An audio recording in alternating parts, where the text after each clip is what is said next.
Nasa akin ang pag-asa ng bawat Pilipino.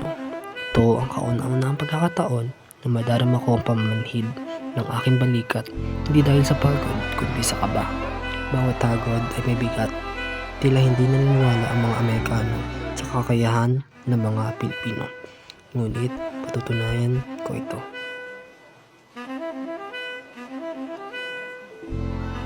Si Teofilo Ildefonso,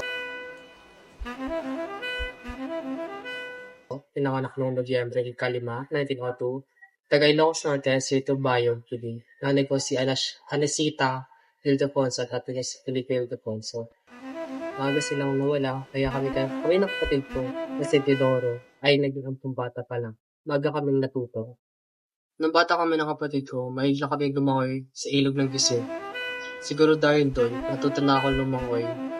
May mga pagkakataon na tumutulong ka sa mga kababaihan na tumawid at magbuhat ng kanilang mga damit na lalabhan.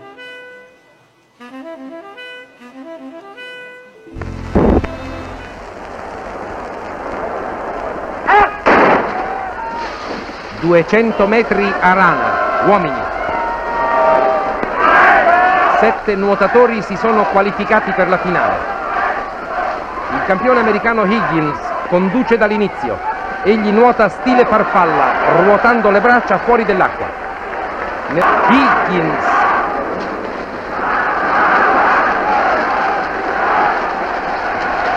Ildefonso. Poiché. Ito.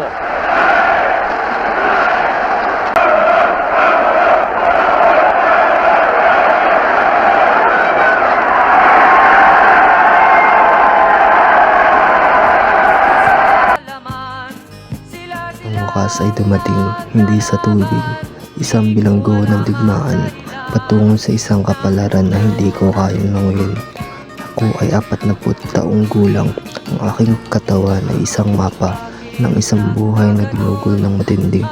Naramdaman ko ang agos ng ilog mula sa mga taon na iyon. Ito ay isang kakaibang ginhawa, hindi ako natatakot.